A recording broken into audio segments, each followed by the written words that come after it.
Bonjour à Dieu, bonjour à l'Assemblée. Je remercie le Seigneur d'être parmi vous ce matin et merci à notre ancien qui me permet ce matin de pouvoir ouvrir la parole de Dieu et de partager avec vous une réflexion.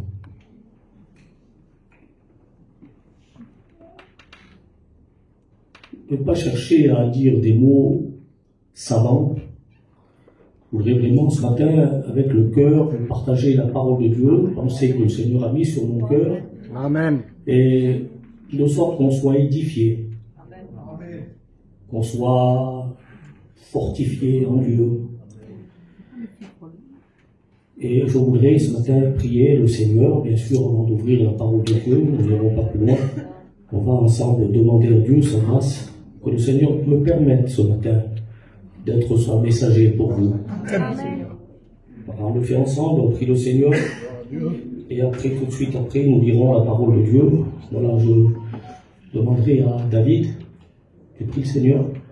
Amen. Merci Seigneur Dieu pour la grâce que tu es présent, Seigneur Jésus. Nous présentons échanger, Seigneur, avec toi, Seigneur Jésus, qui a besoin de ta grâce. Merci pour nous, Seigneur Dieu, qui sommes ici. Merci pour ton Église, Seigneur Jésus. Merci parce que nous avons dans les mots de toi, Seigneur Jésus. Merci pour nos foyers que tu gardes chaque jour, Seigneur Dieu. Merci pour cette semaine que tu nous as donnée, Seigneur Jésus. Merci parce que tu as gardé nos enfants dans le plus danger, Seigneur Dieu. Merci pour ton amour que tu as pour nous, Seigneur Dieu. Et aussi de bénir nos malades, Seigneur, qui ont besoin de toi. Les familles aussi qui passent dans le deuil, Seigneur Jésus. Nous nous présenter dans ton même gré, c'est d'un culte, d'adoration. Et Seigneur Dieu, tu es amour, Seigneur Jésus. Nous savons que tu nous aimes, Seigneur Jésus. Merci pour la grâce que tu nous donnes, Seigneur Dieu. Et à toi toute la gloire éternelle. Amen. Amen. J'ai été interpellé il y a maintenant quelques jours par le message de mes frères qui ont prêché la parole de Dieu. L'un a prêché sur la vision, d'avoir une bonne vision, et puis un autre a prêché sur l'efficacité de la semence qui est dans nos cœurs.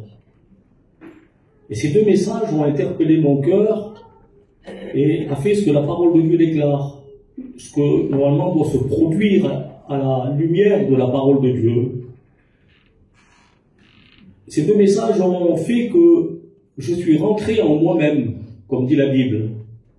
Je ne regarde pas mon voisin, je ne regarde pas bien qu'on veille les uns sur les autres, mais il faut dire la vérité que l'évangile c'est quelque chose de personnel. Et lorsqu'il parlait de la vision et de l'efficacité de la semence de Dieu dans nos cœurs, cela m'a amené à une réflexion personnelle, intime. J'en suis où, Seigneur? Et personne ne peut répondre pour moi, et moi je ne répondrai pas pour d'autres, mais je pense qu'à la lumière de la parole de Dieu, nous sommes tous, je le crois, animés du Saint-Esprit dans nos cœurs et qui nous montre où nous en sommes. Et puis, si vous voulez, ces messages m'ont amené dans une réflexion de méditation. Est-ce que vous croyez que Dieu parle par ses messagers? Amen. Je le crois. Et ce matin, si vous voulez, moi, les frères m'ont appelé hier soir de prêcher la parole de Dieu, et c'est une honneur pour moi de le faire ce matin. Et je voudrais vous partager ce sentiment qu'il y a dans mon cœur. Amen, Seigneur. Les serviteurs de Dieu que nous sommes aujourd'hui, moi je suis aussi responsable d'une assemblée comme ici les frères, et je vous promets qu'il y a quand même de l'inquiétude dans mon cœur sur des fois des choses que je vois, et cela m'interpelle, me place devant la lumière de la parole de Dieu, et je ne voudrais pas un esprit de jugement, que Dieu me garde demain de prendre la parole pour juger mes frères, parce que je suis avec vous ici dans les rangs. Mais nous nous mettons en garde les uns les autres devant aujourd'hui le siècle dans lequel nous vivons, qui est très difficile pour le chrétien. Nous ne voulons pas avoir une mauvaise vision de l'Évangile. Et nous ne voulons pas surtout être des religieux qui écoutent la parole de Dieu, mais que la semence de Dieu n'a plus son efficacité dans nos cœurs. Ça m'arrive souvent. Peut-être à vous aussi. Que de rentrer dans une réunion, d'écouter la parole de Dieu, et à l'intérieur de moi, peut-être pas sur mes joues, mais à l'intérieur de moi, je pleure. Parce que je me sens, il y a tellement de travail encore à faire dans mon cœur, Seigneur. Et que Dieu fasse que la semence de la parole de Dieu, elle ait toujours cette efficacité dans le cœur. Car autrement, nous sommes rendus à ce que l'apôtre Jacques déclare, nous regardons dans un miroir, et ce que nous avons vu, nous l'avons vu, parce qu'il faut quand même comprendre une chose, c'est que tout ce que Dieu veut régler en nous, il mettra toujours le miroir de la parole de Dieu pour nous le montrer. Et après l'avoir vu, que Dieu fasse, que nous ne regardons pas le miroir et que sortis de la réunion, nous oublions ce que nous avons vu. Car normalement, la parole de Dieu, elle a pour efficacité dans nos cœurs de se mettre à l'œuvre. Ce que Dieu m'a dit, c'est pour ça que je vous ai dit que ces deux messages m'ont amené à la méditation personnelle. Je rappelle ici à l'Assemblée, vous êtes comme dans notre région. On ne manque pas de réunion. Je voudrais dire encore mieux, si vous voulez, on ne manque pas de semences, de séminaires, de missions d'été, de réunions de maison, de réunions à nos églises, de jeûnes et prières. Les programmes sont nombreux. Mais devant toute cette semence de Dieu, de la parole de Dieu, est-ce que moi, je rentre en moi-même et est-ce que je fais le travail que Dieu me demande à l'écoute de la semence ou est-ce que je rentre, j'ai écouté ce que c'est beau, mais il semblerait qu'autour de moi, pas grand-chose change. Et là, je suis obligé de le croire. J'en suis où dans ma vision? Et j'en suis où par rapport à l'efficacité de la semence de la parole de Dieu? Et ce matin, je vous l'ai dit, je ne juge personne, je ne connais pas l'Assemblée, c'est avec beaucoup de liberté ce matin que je vous prêche ce message pour vous amener à quelque chose. C'est ce que la parole de Dieu a produit à moi dans mon cœur en tant que serviteur de Dieu. Et je crois que c'est ce qui doit être produit dans le cœur de chacun qui est ici. Laissons les titres de côté. Parce que devant la lumière de la parole de Dieu, c'est une âme, un cœur qui a besoin de Dieu. Et l'ancien, avec pleine responsabilité, c'est un cœur qui est devant la parole de Dieu.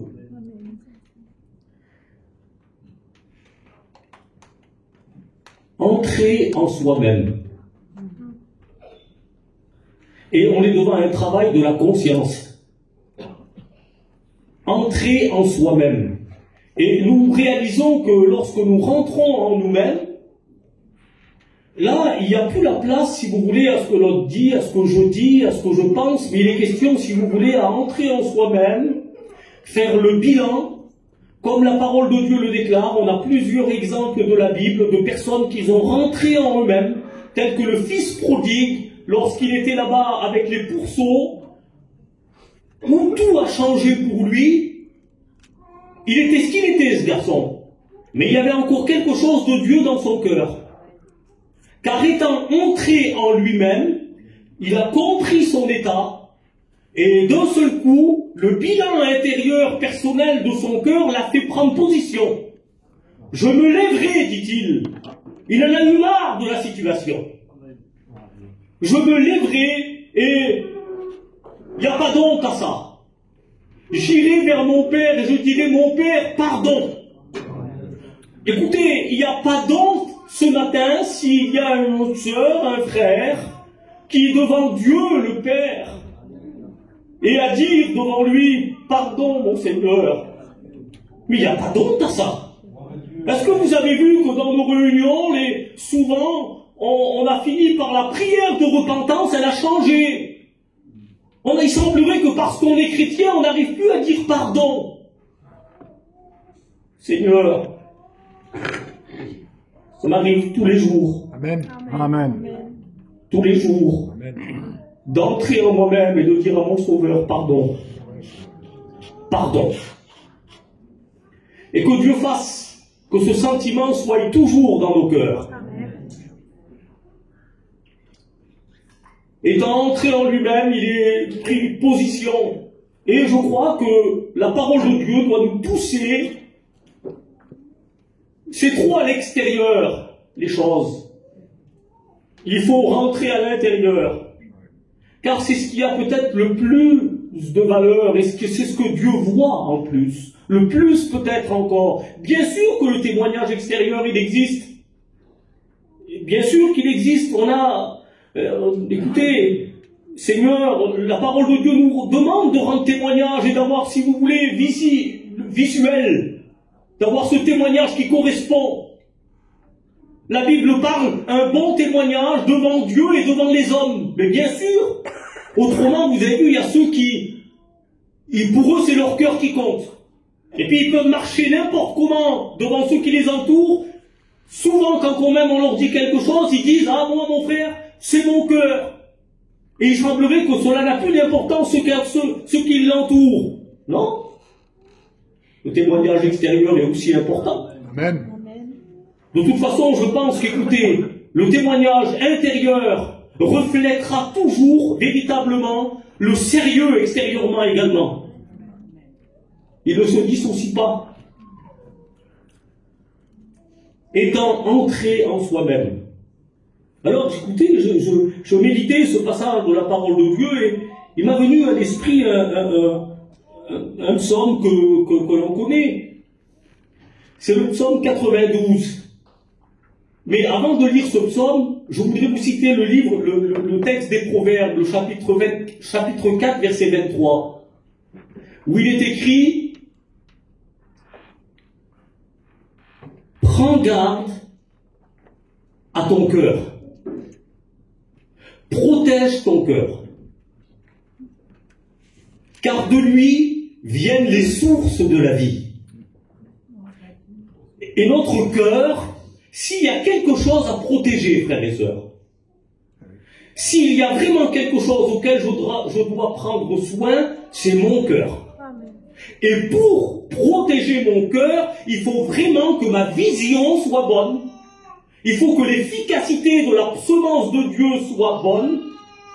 Il ne faut surtout pas que je vive une vie extérieure seulement, mais constamment, journalièrement, je dois entrer en moi-même et faire le bilan de ma vie pour surtout pas laisser mon cœur partir dans un chemin qui ne serait pas bon.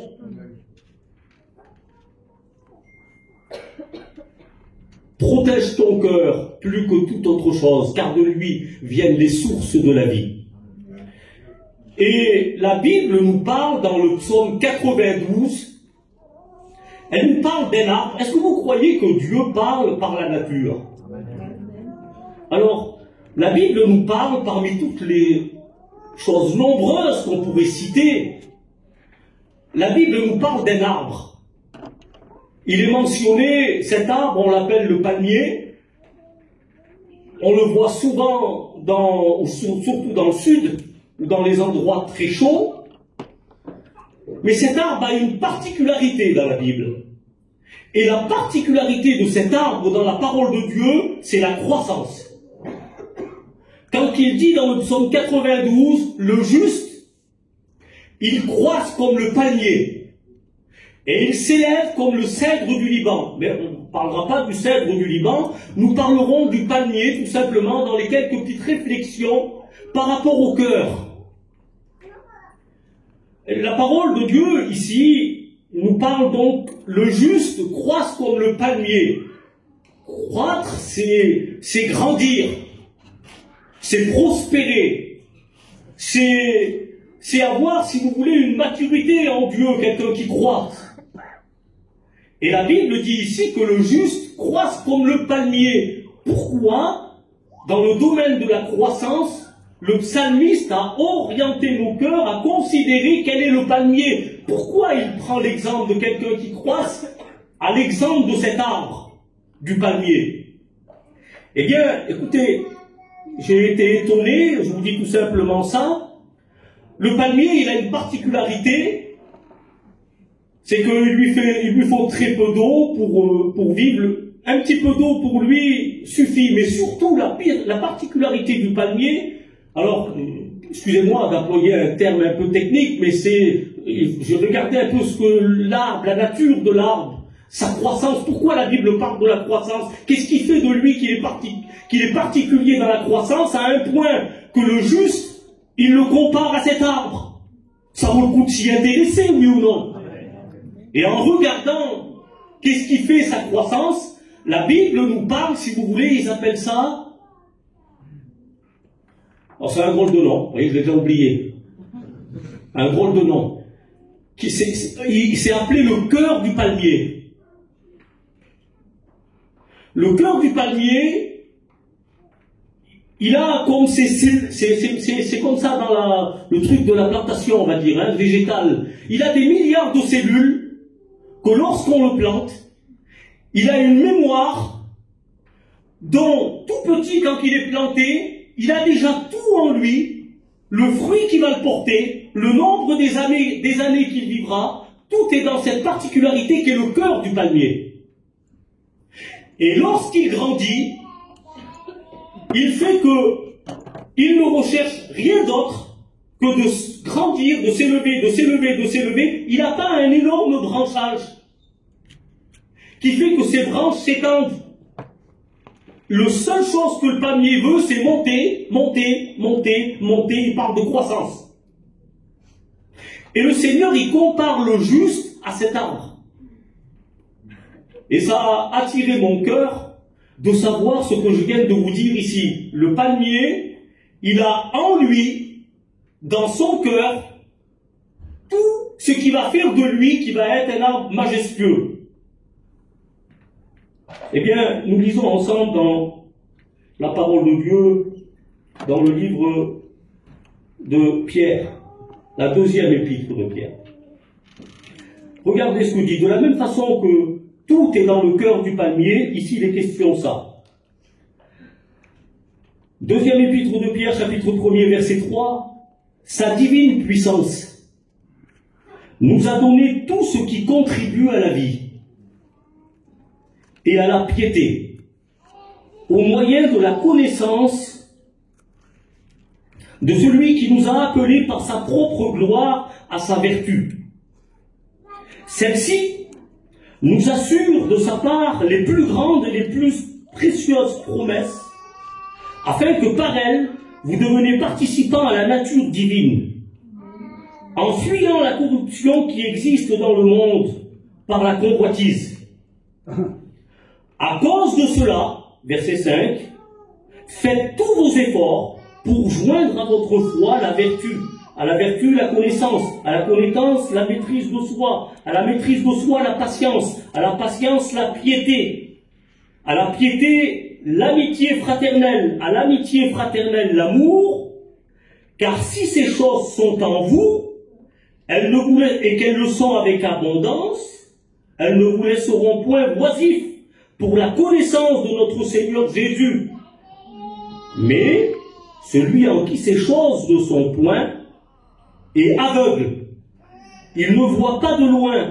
Il a mis en oubli ses anciens péchés. C'est pourquoi, frères, appliquez-vous d'autant plus à affermir votre vocation et votre élection, car en faisant cela, vous ne broncherez jamais. Quelle belle lecture. On vient de dire ici, sa divine puissance nous a tout donné. De la même façon qu'il y a tout dans le cœur du palmier, pour qu'il devienne cet arbre majestueux, qu'il croisse en direction du ciel, ainsi d'avoir part à la nature de Dieu, le cœur que Dieu nous a donné, ce n'est pas un cœur vide, mais il nous a tout donné. Écoutez, n'essayez pas de faire grandir ou de fabriquer quelque chose. Vous êtes né de Dieu. Amen. Eh bien, vous êtes comme le palmier. Le cœur que Dieu vous a donné, il y a à l'intérieur tout. Toute la richesse est en vous. Vous avez tout reçu par la vertu de Dieu. Toutes les promesses les plus précieuses, il dit le texte. Toutes les richesses, il y a en vous la paix, la joie, l'amour, la patience, la bonté, la bienséance, tout le fruit de l'esprit. Tout le fruit de l'esprit est dans ton cœur. Amen. Je comprends maintenant pourquoi le proverbe 24, le proverbe 4, 23, je comprends pourquoi que le Seigneur dit « Protège ton cœur, plus que tout, car imagine le trésor qu'il y a en toi. Imagine la richesse qu'il y a en toi, et qui demande, mais que à grandir, qui demande que à s'extérioriser. Jusqu'à présent, tu as eu des fruits qui ont sorti, mais peut-être qu'encore jusque-là, il n'y a encore pas tout qui est sorti. L'arbre, le palmier, il a tout d'entrée, mais c'est avec le temps que les choses sortent. Toi, tu as tout reçu. Il y a 1 an, 2 ans, 3 ans, 4 ans que tu es chrétien, il y a déjà des fruits qui ont sorti, mais continue, persévère, car il y a encore en toi des richesses qui vont sortir. Et ces richesses, c'est ton Créateur qui les a mis en toi. Quel bonheur, quelle grâce. Comparé au palmier, ici, il dit dans le texte, toutes les plus précieuses et les plus grandes promesses.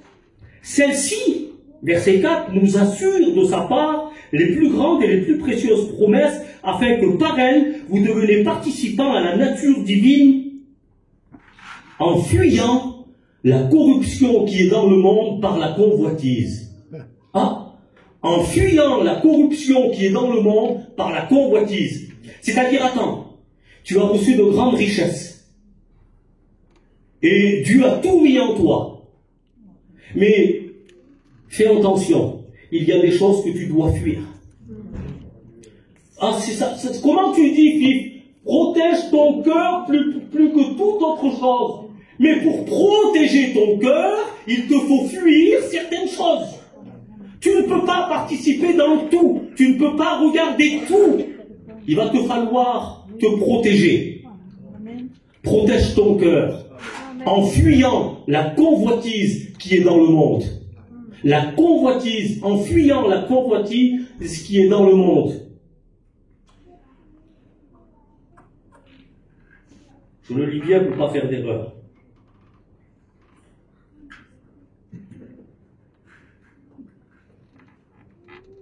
En fuyant la convoitise qui est dans le monde, qui existe, elle existe, elle est là, hein, qui existe dans le monde par la convoitise. À cause de cela, faites tous vos efforts maintenant pour joindre à votre foi la vertu. À la vertu, la connaissance. À la connaissance, la maîtrise de soi. À la maîtrise de soi, la patience. À la patience, la piété. À la piété, l'amitié fraternelle. À l'amitié fraternelle, l'amour. À l'amour, il dit, car toutes ces choses, si elles sont en vous, elles sont en vous, ces choses, elles ne vous laisseront point voisifs pour la connaissance de notre Dieu. Oh, elle va faire de toi un vrai guerrier. Elle va faire de toi une servante du Seigneur. Si ces choses sont en vous et que vous les laissez agir, c'est pour ça que je vous ai dit tout à l'heure avoir une grande vision. Et j'en suis où par rapport à la semence, de l'efficacité de la semence dans mon cœur? Car le grand trésor qui est en moi, le palmier est alimenté par ça. Je vous l'ai dit tout à l'heure, un petit peu d'eau suffit. Un petit peu d'eau suffit. Tout se passe, ils appellent ça le spit. C'est le tronc. Et au-dessus du tronc, je ne me souviens plus le nom, mais bon, ça n'a pas d'importance, c'est le cœur du palmier, dans lequel tout est là pour qu'il se développe. Et je vous ai dit tout à l'heure, vous savez ça, mais c'est une belle image qui est derrière. Le palmier ne perd pas de temps avec des branchages inutiles qui s'en vont là-bas, là-bas, là-bas. Il y a des grands arbres, vous avez vu, qui vont de tous les côtés. Le palmier, c'est pas ça du tout, lui. Le palmier, lui, un petit, quelques trucs de branches qui est ici, là, vous avez vu, quelques palmes. Voilà. Lui, ce qui l'importe, c'est de monter, monter, monter, monter. On ne perd pas de temps avec les branchages en bas de tous les côtés. Nous, ce qu'on veut, c'est monter, monter, monter. C'est un message pour nous, ça. Le message qu'il y a derrière ça, ne nous installons pas par des branchages inutiles, auquel la sève qui est en toi, qu'elle doit te faire grandir, que parfois je perds du temps où la sève, ma force qui est en moi, elle devrait normalement me faire monter, mais je la perds dans des branchages inutiles qui partent là-bas, qui partent là-bas, qui partent là-bas, qui servent à rien en fait. Ça sert à rien. Toi, tu es appelé à monter. Tu es appelé à monter, monter, monter, monter, monter. Mais jusqu'à où? Monter jusqu'à ce que Dieu ne cesse en toi de t'alimenter, que tu croisses.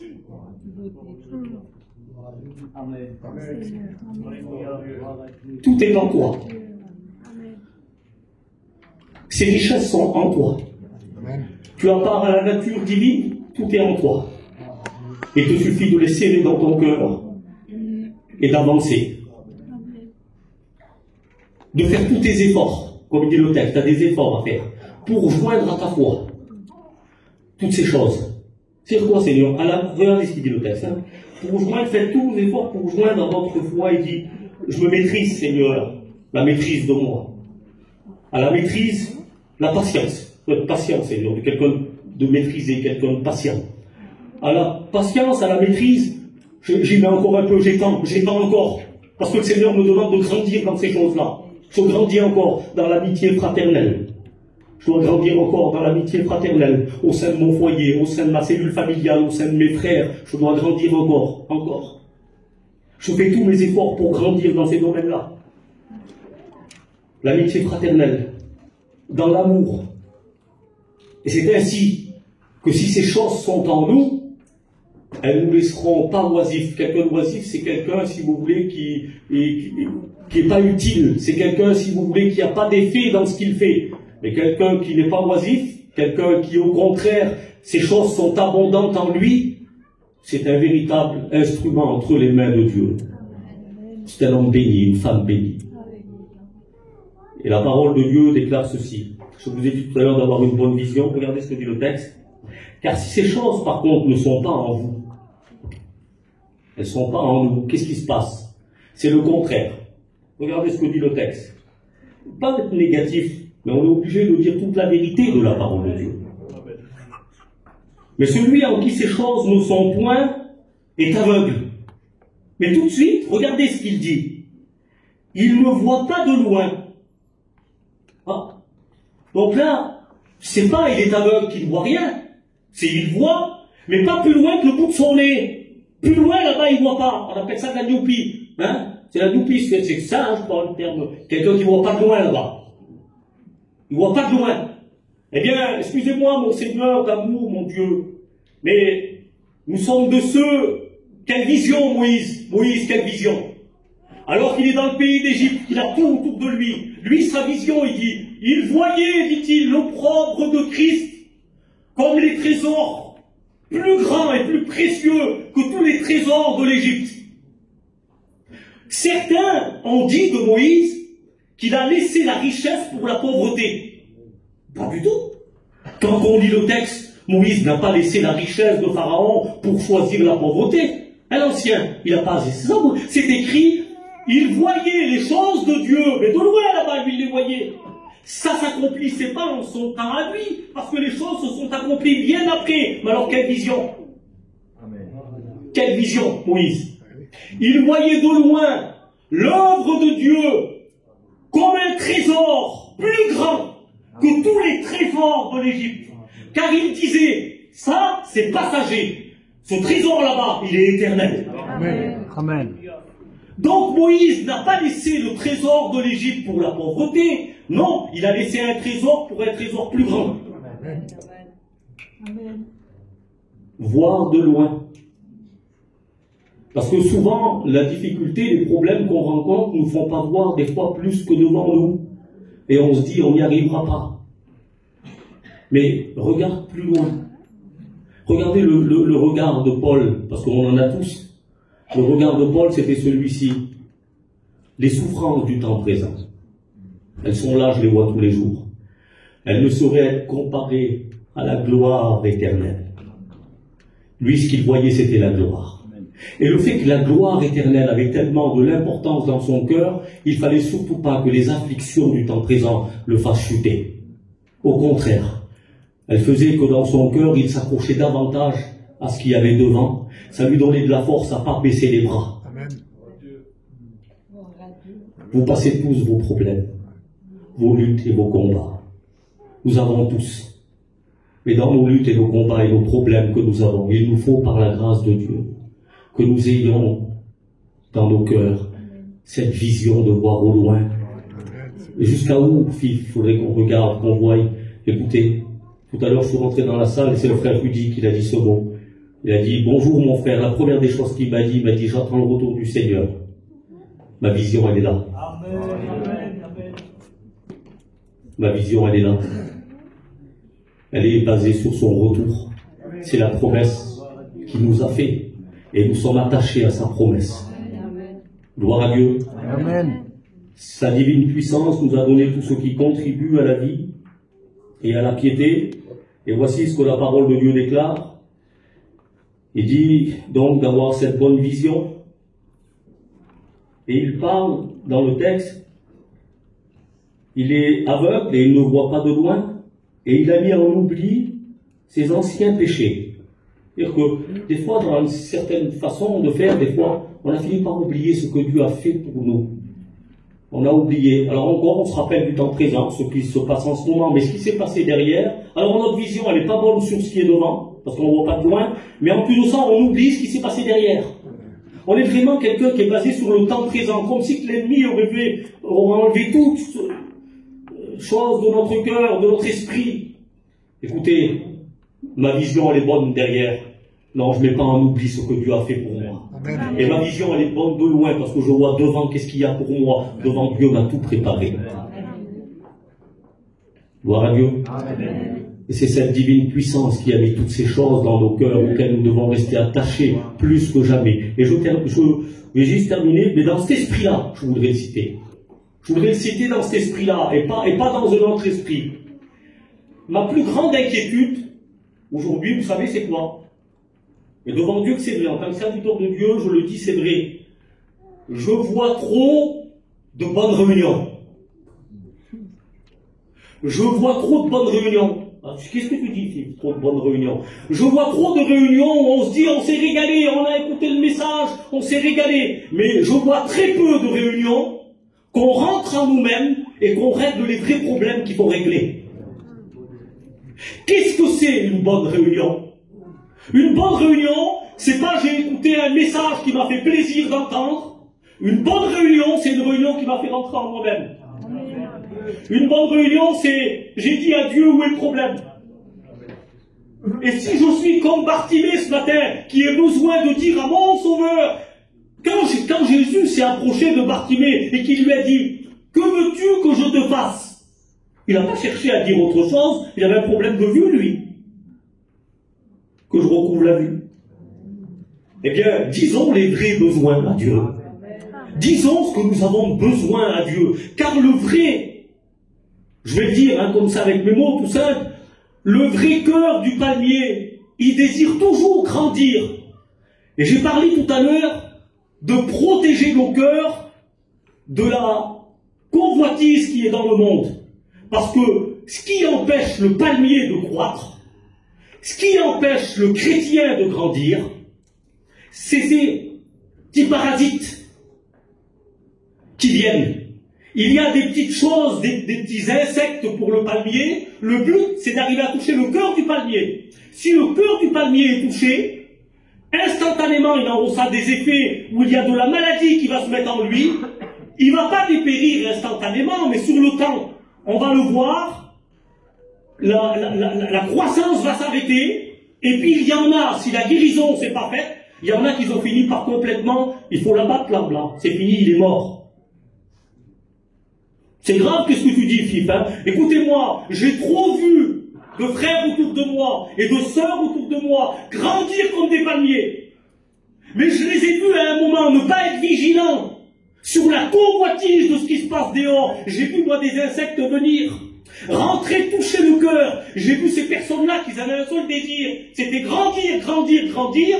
Je les ai vus à un moment étendre leur feuillage. Jusqu'à ce qu'on les a vus plus porter de fruits du tout.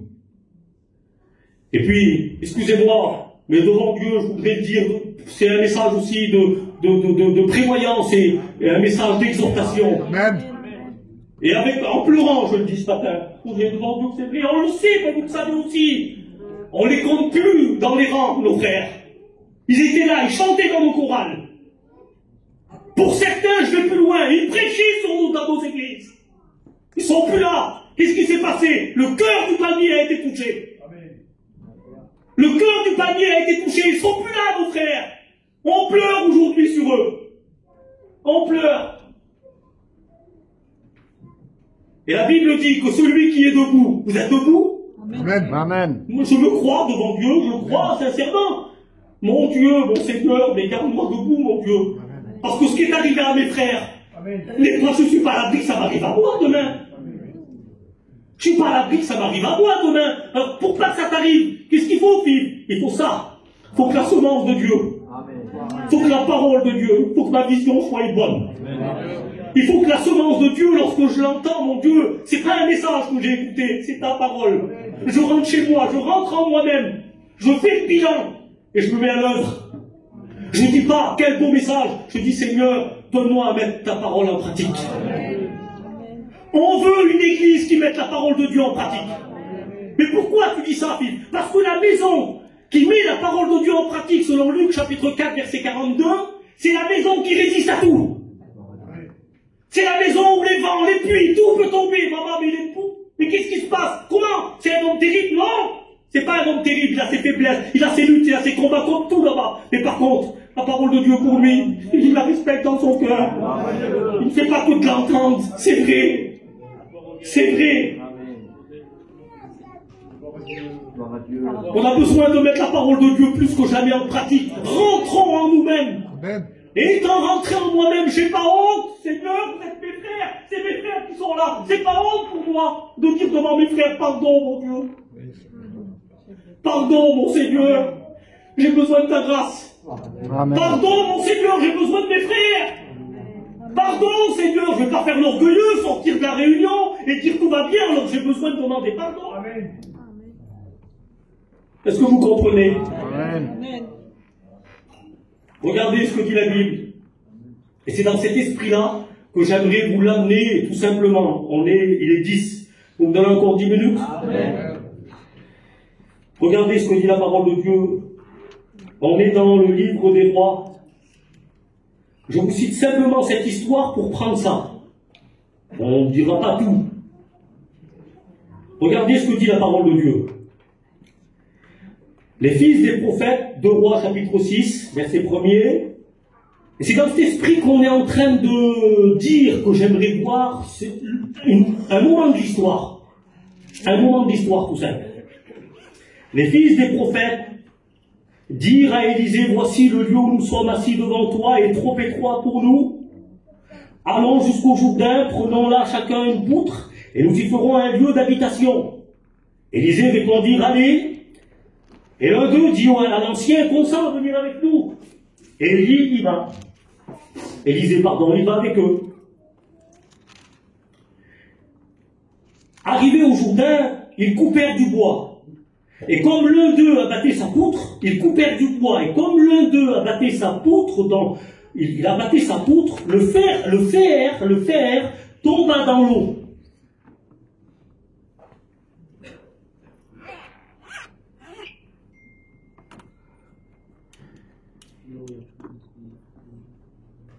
Et comme le fer tomba dans l'eau, instantanément il s'est mis à crier, ah mon Seigneur! Ah mon Seigneur! Il m'était emprunté. Cela ne lui appartenait pas.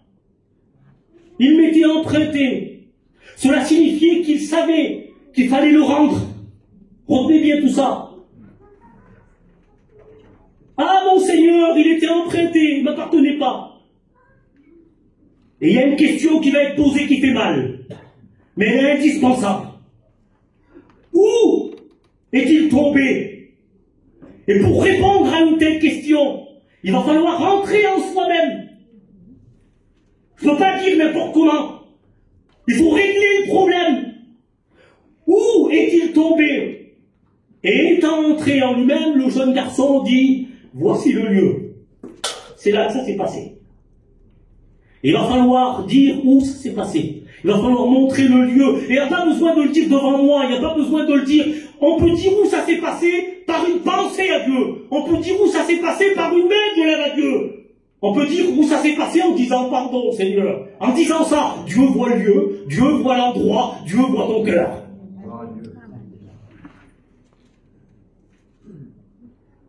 Où ça s'est passé? Et il dit là. Alors maintenant, il faut un miracle. Parce que j'ai regardé le texte de la parole de Dieu, je ne suis pas un professionnel dans les matières, des matériaux, mais là il faut un miracle. Excusez-moi, le bois n'a jamais remonté du fer, c'est pas deux éléments ensemble qui vont. Ça va pas ensemble.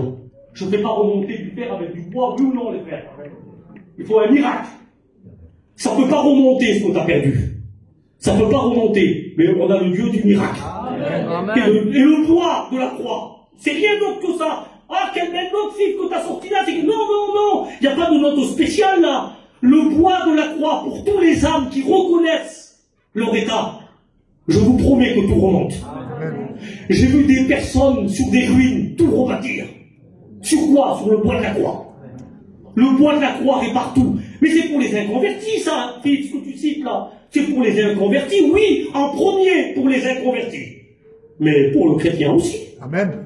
Mais le chrétien qui est parti dans un mauvais chemin, le chrétien qui a perdu des valeurs de son palmier, qui avait reçu tout dans son cœur, et d'un seul coup il en est conscient, mais il retrouve tout à la croix. Amen.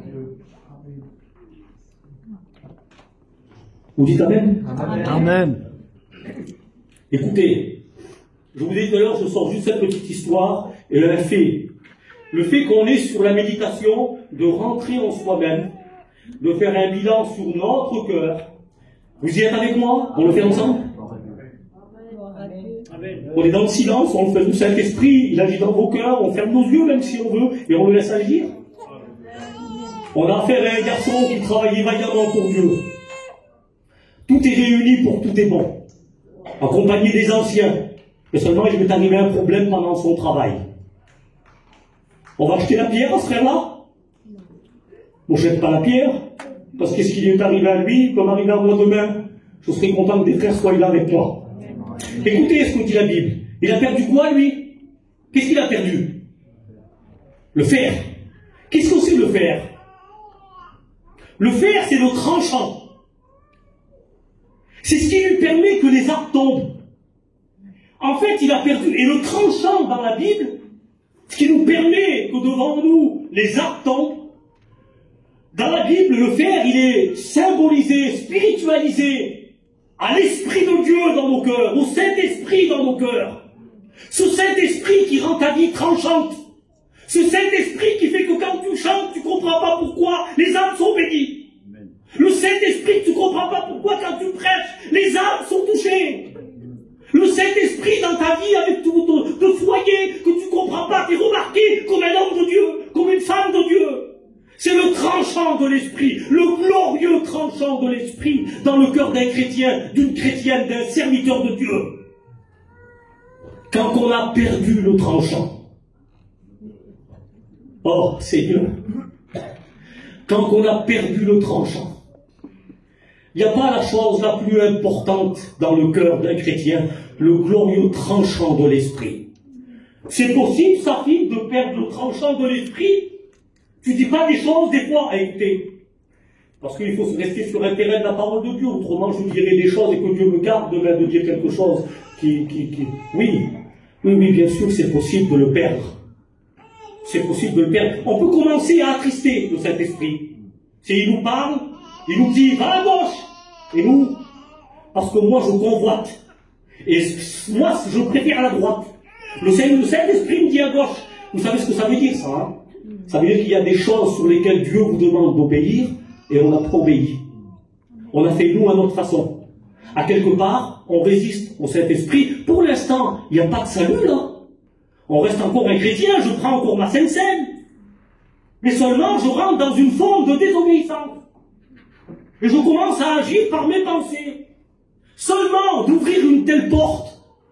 Qui c'est qui s'en régale? Je vous ai dit tout à l'heure, ça commence par des petits parasites. Vous ne croyez pas que le palmier il devient sec d'un seul coup?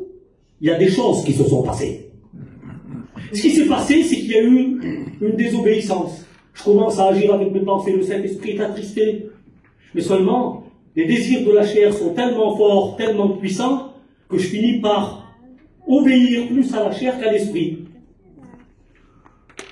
Seulement, derrière ça, j'ouvre d'autres portes. Où l'action du Saint-Esprit, il est attristé, mais il me reprend encore. Avec beaucoup d'amour. Quel amour, le Saint-Esprit. Amen.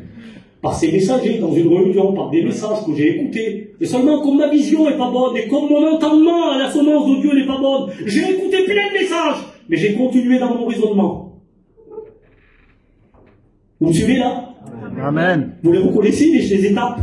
J'ai continué dans mon raisonnement. En continuant dans mon raisonnement, sans m'en rendre compte, tout en chantant, tout en priant, je vais le dire pour d'autres, Seigneur, je ne dis pas mes mots, tout en prêchant, j'ai gardé une position qui est plus bonne. Et tout doucement, je m'éloigne. Je m'éloigne, je perds du terrain, je perds du terrain, je perds du terrain. Vous savez ce que c'est ça? Écoutez-moi, je le dis avec mes mots, je ne suis pas non plus un expert dans la matière, mais j'en suis sûr que c'est comme ça. Il y en a qui ont peut-être plus de réflexion que moi à ce niveau-là là-dessus.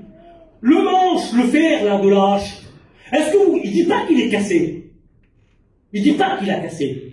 Il dit qu'il s'est détaché du manche. Et je sais par expérience, ma faible expérience, je sais que quand un fer est attaché au manche, jamais ça arrive. Jamais ça arrive que le fer, d'un seul coup, tiens, il est parti le fer. Je sais même pas. Non, non, on sent des petits tremblements dans le manche. Ah, il se défait, on le sent, il n'est pas trop bien fixé. Mais seulement, alors qu'il tient encore, qu'est-ce que je fais moi? Ça va, le Saint-Esprit m'a repris, je sens que je l'ai attristé. C'est seulement le manche qui se défait un petit peu, le fer qui se défait un peu. Mais seulement, je suis encore un chrétien, je n'ai pas commis de grandes fautes. Mais je sens que le manche il bouge. De ce fait, je continue à frapper, comme si rien n'était. J'ai ma position de pasteur, c'était les fils d'étudiants, les fils des prophètes, pardon. C'était des futurs prophètes. C'est ma position. Je suis un chrétien depuis longtemps. Je suis un diacre dans l'église. Je mets les chaises. Je travaille comme ça, excusez-moi. Je parle avec de la liberté ce matin. J'ai la liberté de parler ce matin. Amen. Ne voyez rien d'autre qu'un frère qui parle à des frères ici. C'est le manche qui bouge. Seulement le manche qui bouge. Le manche qui bouge. Avec le temps, il prend un peu plus de jeu. Mais je m'y suis tellement habitué. Je m'y suis tellement habitué. Ça me fait même plus peur. J'ai plus peur. Mais ça va craquer. Si tu fais pas quelque chose, ça va craquer, je te le dis, ça va craquer. Au moment où tu t'y attends pas, ça va craquer. Ne jouons pas avec notre vie, avec Dieu. Que je sois le messager pour vous dire ça, on ne joue pas. Que le fer soit solidement attaché. Prenez pas de risque. Il faut que le fer soit attaché, véritablement attaché. Alors comment attacher, mon Seigneur, comment attacher à toi? Comment attacher? Il ne faut pas se prendre de risque. Il faut que le fer soit attaché. Mais seulement ce garçon a été négligent. Il s'est retrouvé à travailler avec un fer qui certainement il y avait du jeu, jusqu'à ce qu'à un moment, ça a craqué. Le fer est parti. Quand le fer part, qu'est-ce qui se passe? Je vois devant moi la scène. Devant moi. Les autres, ils continuent à travailler. Leurs arbres, ils tombent. Leurs arbres, ils tombent. Le fer est là. Les chants, ils sont bénis. Les prix, ils sont bénis. Devant, autour de eux, ça marche, on le voit. Le fer est là. Puis d'un seul coup, lui, il n'y a rien qui se passe. Il n'y a rien qui se passe. Vous savez la bonne chose de ce garçon? Est-ce que vous savez la bonne chose de ce garçon? C'est qu'il, c'est pas marqué qu'il a sa stress continuer 1 minute. Instantanément que le fer est tombé dans l'eau, il s'est écrié, malheureusement. Mais alors d'une voix. Et permettez-moi de le dire de la manière comme ça. Ah, Seigneur, si dans ton cœur tu aurais besoin de t'écrier, simplement ça, pardon, Seigneur, pardon. Pardon, il faut le faire ce matin. Ne pars pas de là, c'est ton jour bien à toi ce matin ici, là. C'est ton jour bien à toi. Et puis des fois on dit, permettez-moi de vous dire ça, ceux qui oseraient continuer sans le faire. On continue sans le faire. Alors on a le manche dans la main, on fait du bruit, on travaille, il semblerait comme tout le monde, on y laisse peut-être autant de force que tout le monde, mais la différence, c'est que là-bas les arbres tombent, ici ça tombe plus. Et on finit par dire, mes arbres à moi, ils sont durs, hein, tu sais. Mes inconvertis chez moi, ils sont durs, hein, tu sais. Mes enfants chez moi, ils sont durs, hein, tu sais. Ma famille, mon entourage, à moi, mon Dieu, qu'est-ce qu'ils sont durs, ça. Chez moi. Ah non, c'est pas les arbres qui sont durs. Écoute, rentre en toi-même. Le tranchant est toujours là. Parce que si le tranchant est toujours là, les arbres, là, les plus durs, ils tombent. Amen. Les plus durs, ils tombent. On peut même pas croire. Étienne s'est converti là-bas. Étienne s'est donné à Dieu. Mais qu'est-ce qui s'est passé? Un petit chrétien est venu. Ah, il a chanté un cantique. Même pas les grands messagers. Son cœur a été touché. Il a été béni. Il a donné son cœur à Dieu. Amen. Est-ce que vous comprenez? Amen. Le glorieux tranchant de l'esprit. Ah, mon Seigneur, il m'était emprunté. Je vous ai dit tout à l'heure qu'on a tout reçu. D'accord? On a tout reçu. N'oubliez pas qu'il nous faudra le rendre. La Bible déclare que nous rendrons compte de tout ce que nous avons reçu, qui sont des talents pour servir pour l'œuvre de Dieu.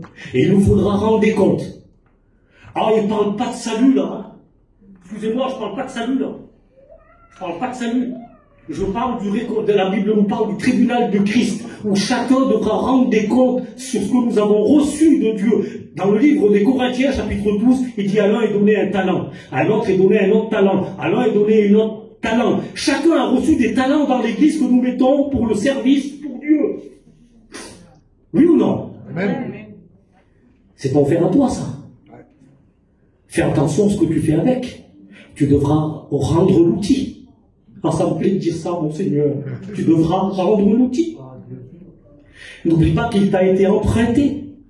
Tu devras le rendre. Vas-tu redonner à Dieu un manche sans fer? Ou vas-tu dire à Dieu, Seigneur, combien de fois j'ai senti du jeu? À des moments, Seigneur, je n'ai pas fait attention, pardon, mon Dieu. Je l'ai même perdu à des moments. Qu'est-ce qui s'est passé? Je n'ai même pas essayé de chercher. Je me suis écrié comme cet homme. Fais-le ce matin si tu as besoin. Je me suis écrié, ah mon Seigneur, il ne m'appartient pas, tous les trésors viennent de toi. J'ai perdu, Seigneur, j'ai perdu. Alors tu vas entendre cette question. Je vais te la poser et on fait quelques secondes de silence. Où est-il tombé?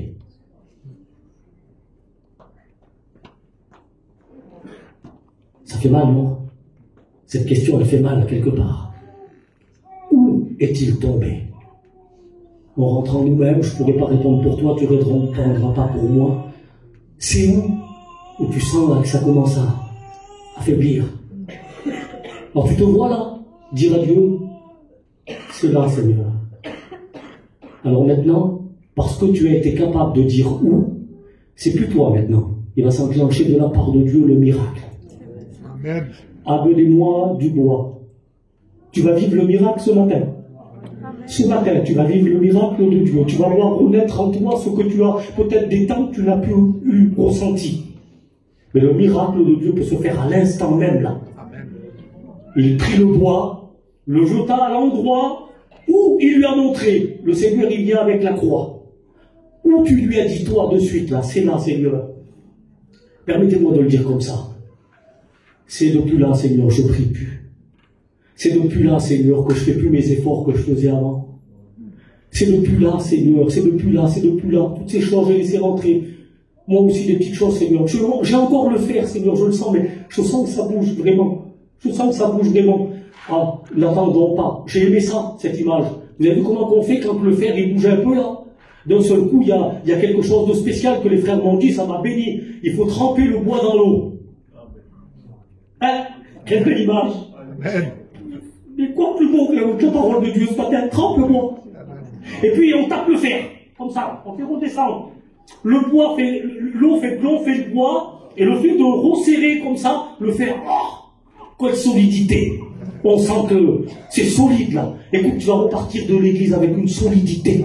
Amen. Tu vas sentir dans ton cœur une solidité de Dieu. Il dit c'est là. Et il fait surnager le fer. J'imagine le miracle. Tu le vois là, devant toi, regardez. Je vois, l'image, elle est comme ça devant moi, mes frères et sœurs. Je suis enfantin dans ma réflexion.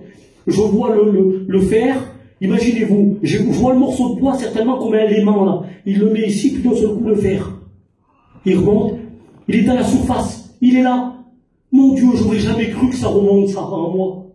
Tu le sens là en ce moment dans ton cœur, des sons, des sentiments qui renaissent, qui remontent à la surface, tu les sens, ils sont là. Et qu'est-ce qu'il faut faire? Maintenant, c'est ta part. J'ai aimé cette image. Il lui a dit, étends la main. Il dit au jeune homme, moi j'ai fait le miracle, toi fais ta part, étends ta main et saisis-le. Je voudrais pas aller plus loin, Seigneur, je voudrais pas aller plus loin.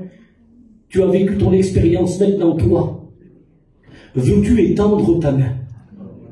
La main de la foi, où je prends maintenant, et je ramène, regardez, c'est ça, je prends et je le ramène à moi. C'est à moi. C'est à moi. C'est ce que mon Seigneur m'a donné, c'est à moi. Est-ce que tu veux le ramener à toi? Alors j'aimerais qu'on coupe le front ensemble. Voilà, il est nuit. On va prier le Seigneur.